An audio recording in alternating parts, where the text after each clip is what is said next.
आज की हिंदी कक्षा में आपका स्वागत है। आज हम पढ़ेंगे बाल महाभारत। बाल महाभारत के अंतर्गत आज हम 3 पाठों का एक साथ अध्ययन करेंगे। पाठ 14 शकुनी का प्रवेश, पाठ 15 चौसर का खेल व द्रौपदी की व्यथा और पाठ 16 धृतराष्ट्र की चिंता। इन तीनों पाठ को हम भली भांति समझेंगे। सबसे पहले हम समझते हैं पाठ 14 शकुनी का प्रवेश। आप सबको पता है कि शकुनी दुर्योधन का मामा था। यह बड़ा ही धूर्त और कुटिल स्वभाव का व्यक्ति था। उसने दुर्योधन को विजयी बनाने के लिए हर प्रकार का प्रपंच रचा और पांडवों को उस प्रपंच में फंसाकर उन्हें कष्ट भोगने के लिए विवश कर दिया। पाठ 13 में हम समझ चुके हैं कि किस तरह से पांडवों ने खांडव प्रस्थ को बसाया और उसे इंद्रप्रस्थ नाम दिया। युधिष्ठिर ने राजसूय यज्ञ किया और उस समय के जितने जो राजा थे उन्होंने युधिष्ठिर की अधीनता स्वीकार कर ली। इस तरह से युधिष्ठिर राजाधिराज बने, महाराज बने और महाराज बनने के बाद युधिष्ठिर ने यह प्रतिज्ञा की कि वे अब कभी भी कोई ऐसा कार्य नहीं करेंगे जिससे कि युद्ध की संभावना बने। वे सभी भाइयों के साथ मेल मिलाप के साथ रहेंगे, कौरवों के भी साथ मेल भाव से रहेंगे, कौरवों के अनुसार कार्य करेंगे, कोई भी ऐसा कार्य नहीं करेंगे जिससे कौरवों को भी दुख हो। पांडव अच्छे स्वभाव के थे, इसलिए उन्होंने युधिष्ठिर की बात को स्वीकार कर लिया और यह मान लिया कि अब कोई भी ऐसा कार्य नहीं करेंगे जिससे कि युद्ध की संभावना बने। लेकिन दुर्योधन जो कि पांडवों से जलता था, पांडवों से द्वेष रखता था, पांडवों को इस प्रकार से प्रगति करता हुआ देखकर, ऐश्वर्यवान बनता हुआ देखकर, उसके अधीन राजाओं को देखकर और उसे चक्रवर्ती देखकर वह ईर्ष्या से जलने लगा। वो अपने मन में यही सोचने लगा कि किसी भी प्रकार से पांडवों का नाश किया जाए, पांडवों को दुख दिया जाए, कष्ट पहुंचाया जाए। इसलिए वो हमेशा उदास रहने लगा। एक बार ऐसे ही वो उदास था और पांडवों के विषय में सोच रहा था। तब उसका मामा शकुनी आया। शकुनी ने कहा कि दुर्योधन तुम इस प्रकार उदास क्यों खड़े हो, क्या हुआ? तब दुर्योधन ने कहा कि पांडवों को इस प्रकार से प्रगति करता देखकर, उन्हें समृद्धशाली बनता देखकर मैं बड़ा दुखित हूं। तो उस समय शकुनी ने समझाने की कोशिश की कि पांडवों को जो राज्य मिला है वह उनका अपना राज्य है, उनको उनका अपना हिस्सा मिला है। उन्होंने अपनी कोशिश से, अपनी शक्ति से उस राज्य को बढ़ा लिया है। इसमें तुम्हें दुखित होने की कोई बात नहीं है। तुम्हारे पास भी तो हस्तिनापुर का विशाल राज्य है, तुम इस राज्य को भोगो। तुम्हारे साथ में गुरुद्रोण है, भीष्म पितामह है, कर्ण है, इतने सारे महारथी हैं। तुम चाहो तो पूरे विश्व को विजित कर सकते हो, पूरे विश्व को जीत सकते हो, अपने राज्य का और भी विस्तार कर सकते हो। इसलिए तुम्हें पांडवों को लेकर चिंतित होने की आवश्यकता नहीं है। तुम पांडवों को उनके हाल पर छोड़ दो। लेकिन दुर्योधन माने की क्या नहीं। दुर्योधन ने कहा कि जब मेरे पास इतने महारथी हैं, उनसे मैं पूरे विश्व को जीत सकता हूं, कि क्यों नहीं मैं इंद्रप्रस्थ पर आक्रमण कर दूं और पांडवों को ही जीत लूं। फिर शकुनी ने समझाया कि नहीं, पांडवों को इस तरह से नहीं जीता जा सकता, युद्ध बड़ा ही खतरनाक होगा। तो इसलिए मैं तुम्हें एक ऐसा उपाय बताता हूं जिससे पांडवों को आराम से पराजित किया जा सकता है और पांडवों का सारा राज्य वापस लिया जा सकता है। और वह है छल कपट के द्वारा, वह है चौसर के खेल के द्वारा। दुर्योधन आश्चर्यचकित हुआ, कहा कि ऐसा भी कोई उपाय है? तो शकुनी ने समझाया कि हाँ, युधिष्ठिर को चौसर का खेल खेलना अच्छा लगता है, लेकिन खेल में वो पारंगत नहीं है, उसे खेलना नहीं आता है। तुम उसे आमंत्रित करो, तुम्हारी ओर से चौसर का खेल मैं खेलूंगा और युधिष्ठिर को पराजित कर दूंगा और उसका सारा राज्य मैं ले लूंगा और तुम्हें सौंप दूंगा। इस तरह से शकुनी की बात सुनकर दुर्योधन बड़ा प्रसन्न हुआ और शकुनी और दुर्योधन दोनों ही धृतराष्ट्र के पास गए और उन्होंने धृतराष्ट्र को समझाने की कोशिश की कि पांडवों के पास चौसर के खेल खेलने का आमंत्रण भेजा जाए। लेकिन धृतराष्ट्र भी समझदार थे, उन्होंने दोनों को समझाया कि चौसर का खेल गलत है, जुआ खेलना सही नहीं माना जा सकता। जुआ खेलने से कई अनर्थ हो सकते हैं, आपसी मनमुटाव होगा, भाई भाई में बैर बढ़ जाएगा। लेकिन शकुनी ने दबाव बनाने की कोशिश की। शकुनी ने समझाया कि ऐसी कोई बात नहीं है, इस खेल को खेला जा सकता है। दुर्योधन ने भी कहा कि जुए का खेल हम लोगों ने तो बनाया नहीं, हमारे पूर्वज इसे पहले से खेलते चले आ रहे हैं, इस खेल को खेलने में कोई बुराई नहीं है। तब धृतराष्ट्र ने कहा कि मैं विदुर से भी पूछ लेता हूं। तो विदुर से पूछने वाली बात शकुनी को अच्छी नहीं लगी और दोनों ने इस तरह से दबाव बनाया धृतराष्ट्र के ऊपर कि अंत में धृतराष्ट्र पांडवों को चौसर के खेल के लिए आमंत्रित करने के लिए राजी हो गए। लेकिन उन्होंने विदुर से भी गुप्त रूप से मंत्रणा की। विदुर ने भी समझाया कि चौसर का खेल वंश के नाश का कारण हो सकता है, इससे आपसी मनमुटाव हो सकते हैं और कलह का प्रमुख कारण बन सकता है। लेकिन धृतराष्ट्र ने कहा कि अब मैं कर ही क्या सकता हूं, दुर्योधन मानने के लिए तैयार नहीं है, तुम ये काम करो, पांडवों के पास जाओ और उन्हें आमंत्रित करो। इस तरह से विदुर पांडवों के पास गए और उन्हें इस खेल के लिए आमंत्रित किया। यह हमने पाठ 14 में समझा। अब पाठ 15 है चौसर का खेल और द्रौपदी की व्यथा। पांडव के पास में जब विदुर गए तो युधिष्ठिर ने उनकी बड़ी आवभगत की, उनका आदर सत्कार किया और उनके आने का कारण पूछा। तब विदुर ने समझाया कि एक बड़ा ही सुंदर मंडप तैयार हो रहा है, उस मंडप को देखने के लिए तुम्हें महाराज धृतराष्ट्र ने बुलाया है, वहां चौसर का खेल भी होगा, उसमें तुम्हें भाग लेना होगा। तब बुद्धिमान युधिष्ठिर ने कहा कि चौसर का खेल खेलना सही नहीं है, यह विनाश का कारण हो सकता है, इसलिए खेलना उचित नहीं है। लेकिन आप हमारे बड़े हैं, आप जैसा कहेंगे आपके निर्देशानुसार हम कार्य करेंगे।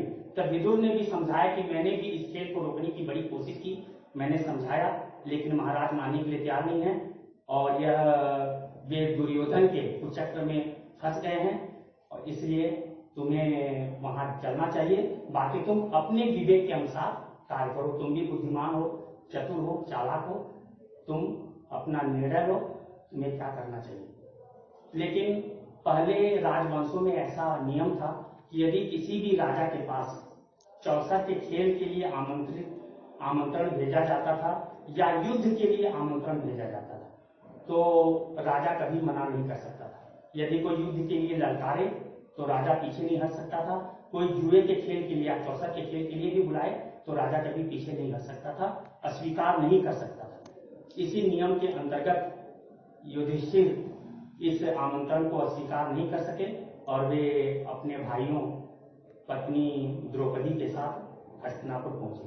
उनका स्वागत किया गया और वे जब पूरी तरह से बन ठन कर सज संवर कर राज दरबार में पहुंचे तब वहां शकुनी ने कहा कि आपका स्वागत है, ये मंडप सजा हुआ है, चलिए चौसर के दो हाथ हो जाएं।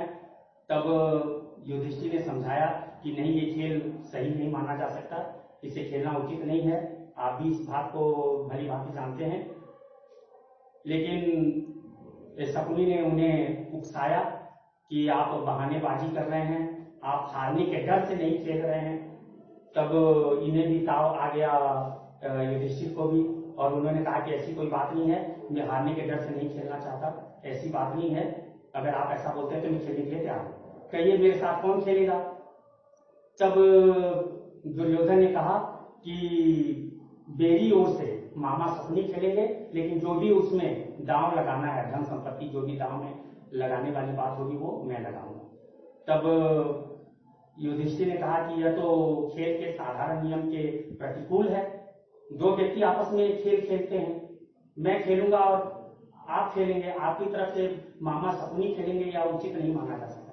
फिर शकुनी ने उकसाया कि हार के डर से इस तरह की बातें कर रहे हो। तब युधिष्ठिर चौसर का खेल खेलने के लिए तैयार हो गए और इस तरह से बाजी जमी, लोगों की भीड़ हो गई। उसमें जो वयोवृद्ध थे, भीष्म पितामह, गुरु द्रोणाचार्य, कृपाचार्य भी वहां बैठे थे। वे सब उदास थे क्योंकि उन्होंने इस खेल को नहीं रोक पाया।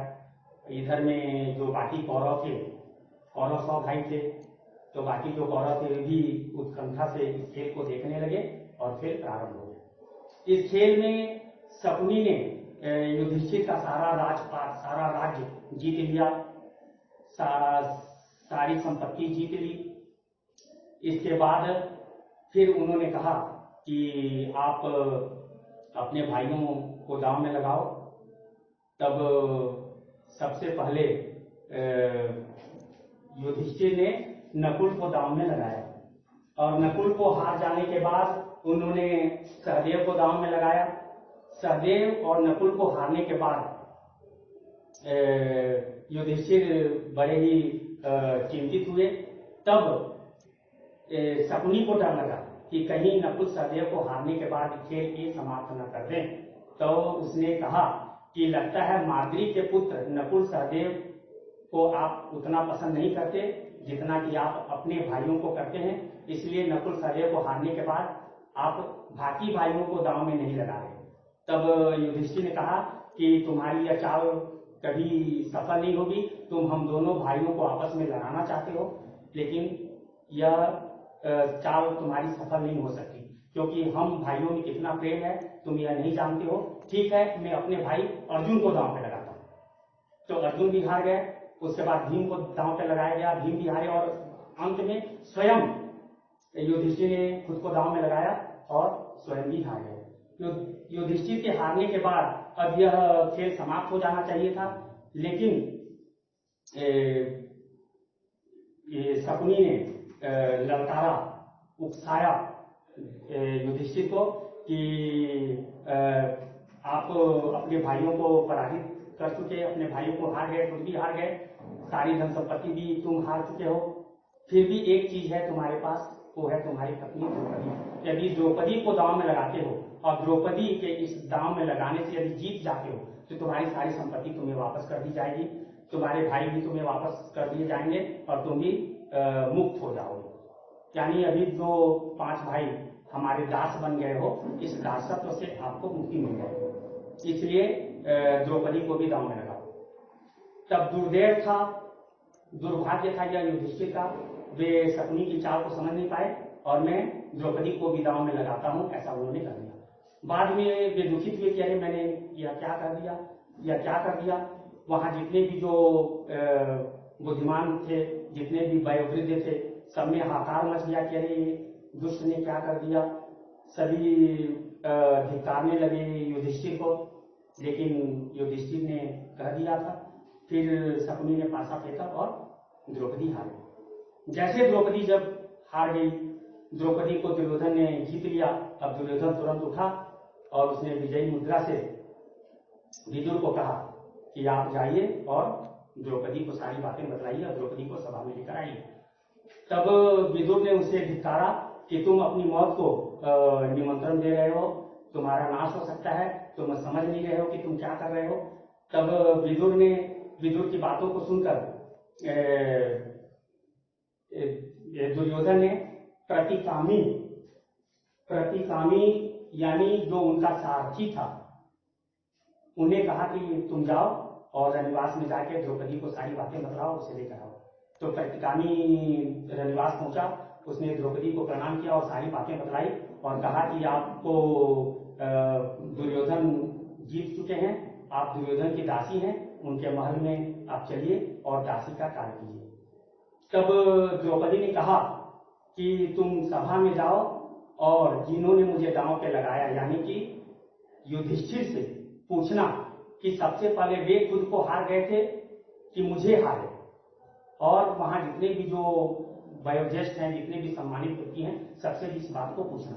तो प्रतिकामी वापस आया सभा में, उसने पूछा कि द्रौपदी ने यह प्रश्न किया है कि आप सबसे पहले हारे कि आप मुझे हारे। तब दुर्योधन ने कहा कि जाओ और जाकर बोल दो कि वह खुद इस सभा में आए और अपने पति से पूछ ले कि कौन पहले हारा। फिर प्रतिकामी द्रौपदी के पास पहुंचा। द्रौपदी ने कहा कि नहीं, फिर जाओ, अगर वे उत्तर नहीं दे रहे हैं तो वहां जितने जो सम्मानित व्यक्ति बैठे हैं उनसे पूछना। फिर जैसे ही प्रतिकामी वापस आया, दुर्योधन झल्ला उठा। उसने अपने भाई दुशासन, जो दूसरे नंबर का भाई था, सबसे पहला ज्येष्ठ था दुर्योधन, उसके बाद दुशासन, उसके बाद बाकी और 98 भाई थे। ये कौरव 100 भाई थे, आपको पता है। तो दुशासन से उसने कहा कि दुशासन, लगता है प्रतिकामी भीम से डर रहा है, तुम जाओ और जाकर उस द्रौपदी को पकड़ कर ले। फिर दुशासन गया और दुशासन ने द्रौपदी के बाल बिखेर दिए, उसके गहनों को तोड़ डाला और द्रौपदी को जबरदस्ती बाल के साथ घसीटता हुआ सभा में ले आया। जब सभा में ले आया तो सभा में हाहाकार मच गया, सभी लोग बड़े दुखित हुए। और सभा में लाने के बाद दुर्योधन ने कहा कि सभी के सामने इसे नग्न कर दो। तब दुशासन द्रौपदी के कपड़े खींचने लगा। तब भगवान कृष्ण की कृपा से इतने उसके कपड़ों का इस तरह से विस्तार होने लगा कि दुशासन कपड़े खींच खींच कर थक गया, उसकी भुजाएं, उसकी बाहें थक गई और वह बेहोश होकर जमीन पर गिर पड़ा। लेकिन द्रौपदी के कपड़े कम नहीं हुए। इस तरह से द्रौपदी की लज्जा निवारण हुई, यानी द्रौपदी को सबके सामने लज्जित नहीं होना पड़ा। श्री कृष्ण ने द्रौपदी की रक्षा की। तो इस तरह से द्रौपदी को सभा में लज्जित करने के प्रयास में भीमसेन बड़े क्रुद्ध हुए और उन्होंने कहा कि भरत वंश को बट्टा लगाने वाले इस दुशासन की छाती को चीर कर मैं अपनी प्रतिज्ञा पूरा करूंगा। यानी मैं प्रतिज्ञा करता हूं कि मैं भरत वंश के इस नाम में बट्टा लगाने वाले इस पापी दुशासन की छाती को चीरूंगा। इस तरह से उन्होंने प्रतिज्ञा की। उनकी प्रतिज्ञा को सुनकर धृतराष्ट्र को लगा कि कुछ अनर्थ होने वाला है, इससे उनके परिवार का, कौरवों का नाश हो सकता है। उन्होंने द्रौपदी को अपने पास बुलाया और उन्हें सांत्वना दी और युधिष्ठिर को भी पास बुलाया और युधिष्ठिर से कहा कि तुम तो अजात शत्रु हो। अजात शत्रु मतलब जिसका कोई शत्रु न हो, जिसका जन्म से ही कोई शत्रु न हो, यानी जो किसी को अपना शत्रु न माने उसे अजात शत्रु कहा जाता है। तो धृतराष्ट्र ने युधिष्ठिर को समझाया कि तुम तो अजात शत्रु हो, तुम अब ये कौरवों और खासकर दुर्योधन के प्रति अपने मन के सारे दुर्भाव को दूर कर दो, उन्हें क्षमा कर दो, अपना सारा राज्य वापस ले लो। और उन्होंने सारा राज्य युधिष्ठिर को वापस कर दिया। युधिष्ठिर और बाकी पांडव भी सारे इस वैर भाव को भूल गए। अपने इस दुख को उन्होंने कुछ हल्का किया और माता कुंती और द्रौपदी के साथ इंद्रप्रस्थ पहुंच गए और राज्य करने लगे। इधर जैसे ही युधिष्ठिर दुर्योधन को पता चला कि अरे सारा राज्य तो पिताजी ने वापस युधिष्ठिर को दे दिया, युधिष्ठिर यानी पांडव हमारी चंगुल में फंसते फंसते बच गए, उनका राज्य हमारे पास आते आते बच गया, वे फिर अपना राज्य वापस पा गए। तो उसे फिर जलन हुई, फिर ईर्ष्या से जलने लगा और फिर मामा शकुनी के साथ मिलकर उसने धृतराष्ट्र को समझाया और फिर से उन्हें जुआ खेलने के लिए यानी चौसर के खेल के लिए आमंत्रित किया।